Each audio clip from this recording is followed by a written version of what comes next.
Assalamualaikum warahmatullahi wabarakatuh. Perkenalkan, nama saya Sylvia Nur Febriana Sari. Saya dari kelas Ekonomi Syariah C.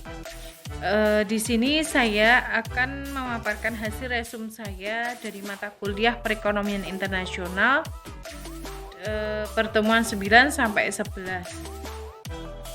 Yang pertama, saya akan menjelaskan mengenai konsep kepemilikan faktor produksi dan teori Heckscher-Ohlin. Nah, teori Heckscher-Ohlin menjelaskan bahwa penentu utama dalam perdagangan internasional yaitu perbedaan berbagai faktor produksi antar negara. Heckscher-Ohlin berpendapat bahwa perdagangan diawali dengan mengungkapkan perbedaan berbagai harga antar negara secara spesifik. Penyebab perbedaan harga ini yaitu perbedaan proporsi dalam menggunakan faktor spesifik. Faktor spesifik pada perusahaan ataupun industri. Nah, dalam teori Heckscher-Ohlin terdapat dua kurva. Yang pertama ada kurva iso-cost, yaitu kurva yang menjelaskan kesamaan total biaya produksi, dan yang kedua ada kurva iso-Hwan, yaitu kurva yang menjelaskan persamaan total kuantitas produk.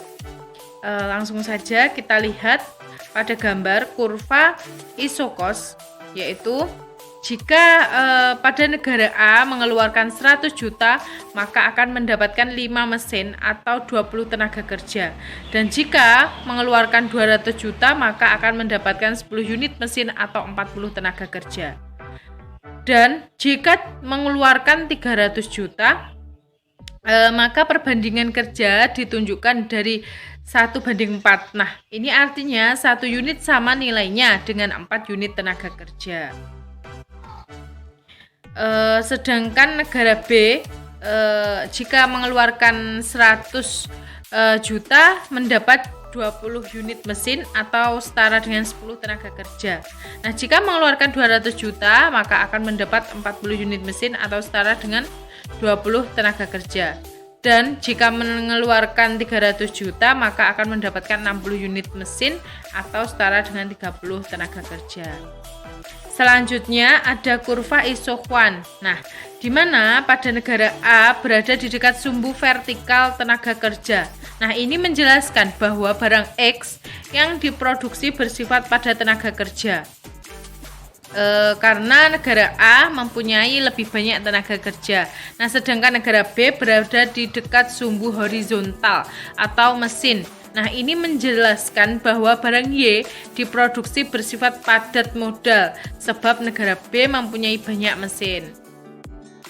Selanjutnya ada kesamaan harga faktor produksi. Nah, pada harga faktor produksi ini di beberapa negara sama disebabkan oleh perdagangan bebas. Nah, berdasarkan teori faktor proportion Heckscher-Ohlin, jika produksi barang X di negara A diperbanyak, maka permintaan terhadap tenaga kerja juga bertambah. Nah, begitupun sebaliknya pada barang Y di negara A jika produksi diperbanyak maka permintaan terhadap kapital atau mesin juga ikut berkurang, dan untuk upah tenaga kerja akan menurun jika harga kapital atau mesin akan meningkat. Selanjutnya ada konsep dan relevansi skala ekonomis persaingan tidak sempurna dalam perdagangan internasional. Nah, apa sih skala ekonomis? Nah, skala ekonomis yaitu suatu teori yang menggambarkan fenomena menurunnya biaya produksi per unit pada suatu perusahaan yang diiringi dengan meningkatnya volume produksi. Nah, pada teori ini semakin besar suatu perusahaan, maka semakin rendah biaya produksi per unit produk yang dihasilkan. Implementasi dari skala ekonomis yakni produksi massal dalam jumlah besar justru mampu menekan biaya produksi per unit. Nah, sederhananya pembelian bahan baku dalam jumlah besar. Nah, umumnya akan memperoleh diskon. Nah, sehingga harga bahan baku menjadi lebih murah. Adapun persaingan tidak sempurna. Nah, definisi dari persaingan persaingan pasar persaingan tidak sempurna yaitu struktur pasar di mana jumlah penjual lebih banyak daripada jumlah pembeli. Nah, meskipun jumlahnya sedikit, penjual di pasar persaingan tidak sempurna berhak atas penjualan produk tertentu dan hanya mereka yang boleh atau mampu menjual produk dengan jumlah terbatas. Nah, kelebihan pasar persaingan tidak sempurna yaitu produk yang dijual berkualitas tinggi, keuntungan yang diperoleh lebih besar, bebas biaya produksi. Adapun juga kekurangan pasar persaingan tidak sempurna yaitu adanya diskriminasi harga, eksploitasi konsumen, terjadi ketidakseimbangan pasar. Nah, skala ekonomis dan perdagangan tidak sempurna dalam perdagangan internasional. Nah, salah satu asumsi model Heckscher-Ohlin menyatakan bahwa dua komoditi diproduksi atas dasar skala hasil dan konstan di kedua negara. Jika kita menanggalkan asumsi dan berpegang pada realita, yakni skala hasil yang meningkat, kita akan memahami perdagangan di antara kedua negara yang faktor-faktor produksi maupun komoditas andalnya identik. Perdagangan ini tidak akan dapat dijelaskan melalui model Heckscher-Ohlin. Nah, analisis perdagangan yang didasarkan pada skala ekonomis menyajikan masalah-masalah tertentu dan kita berpegang pada bentuk pasar persaingan sempurna sehingga segala bentuk keuntungan monopoli tidak pernah terwujud.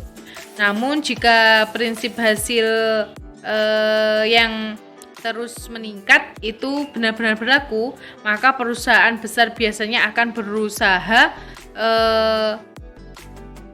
mengungguli kalau perlu menggusur perusahaan-perusahaan lain yang lebih kecil. Nah, sehingga keseluruhan pasar cenderung akan didominasi hanya oleh satu perusahaan monopoli atau beberapa perusahaan saja yang situasinya bisa disebut oligopoli. Nah, cara mengatasi persaingan tidak sempurna dalam perdagangan internasional bisa dengan strategi pemimpin pasar, yaitu seperti menciptakan produk baru sehingga meningkatkan kualitas produk yang ada, juga dengan bisa strategi penantang pasar, yaitu dalam melakukan strateginya penantang pasar akan mendahului pemimpin pasar seperti dalam hal peluncuran produk baru. Nah, ada juga yang ketiga dengan strategi pengikat pasar, yaitu pesaing yang hanya mengikuti kegiatan pemimpin dan penantang pasar. Dan yang terakhir ada strategi relung pasar, yaitu pemain yang memiliki lingkungan sendiri tanpa dipengaruhi pesaing lainnya. Nah, selanjutnya ada ketepatan dalam memahami hubungan pertumbuhan ekonomi dan perdagangan internasional.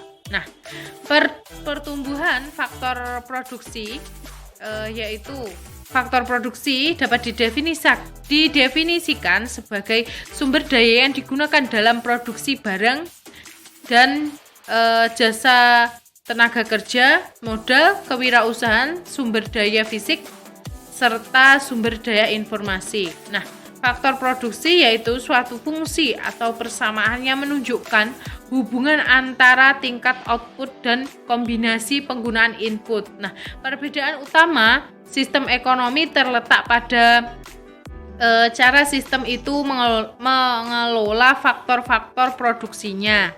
Nah, sebagaimana dalam pengelolaannya, yaitu sumber daya yang digunakan oleh perusahaan di suatu negara untuk menghasilkan barang dan jasa. Adapun pengaruh pertumbuhan terhadap perdagangan internasional. Nah, pengaruh pertumbuhan terhadap perdagangan internasional yaitu L bisa disebut tenaga kerja dan K yaitu bisa disebut modal. Nah, perdagangan dikatakan seimbang jika konsumsi kedua komoditas X maupun Y meningkat. Nah, maka ini akan ada pertumbuhan dalam perdagangan sehingga komoditas tersebut adalah barang normal. Adapun juga pengaruh perdagangan internasional yaitu berpengaruh terhadap perkembangan ekonomi global dan bahkan ekonomi domestik. Nah, kebijakan dari perdagangan internasional ini sangat menentukan manfaat Nah, berupa keuntungan ataupun sebaliknya yang berpengaruh kepada pertumbuhan ekonomi. Nah, pembentukan tarif dan non-tarif tidak hanya membawa kepada penentuan keuntungan, akan tetapi secara cepat mendorong pertumbuhan ekonomi dan meningkatkan produksi produk domestik. Adapun juga yang terakhir hambatan perdagangan. Nah, hambatan perdagangan yang paling penting yaitu tarif. Nah, di mana tarif ini adalah pajak atau bea masuk yang dibebankan kepada komoditas perdagangan yang memasuki suatu batas negara. Nah, adapun tarif impor yaitu bea masuk komoditas impor, sementara tarif ekspor yaitu bea masuk komoditas ekspor. Nah, tarif impor lebih penting dibanding tarif ekspor. Ini disebabkan tarif ekspor dilarang oleh Undang-Undang Amerika Serikat. Akan tetapi seringkali digunakan oleh negara berkembang terhadap ekspor tradisionalnya. Bisa kita ambil contoh Brasil dengan kopinya. Nah, dalam hal ini untuk mendapatkan harga yang lebih baik dan meningkatkan penerimaan negara berkembang, sangat bersandar pada tarif ekspor untuk meningkatkan penerimaan karena biaya lebih ringan. Sekian penjelasan resum materi 9 sampai 11 dari saya. Kurang lebihnya mohon maaf. Wassalamualaikum warahmatullahi wabarakatuh.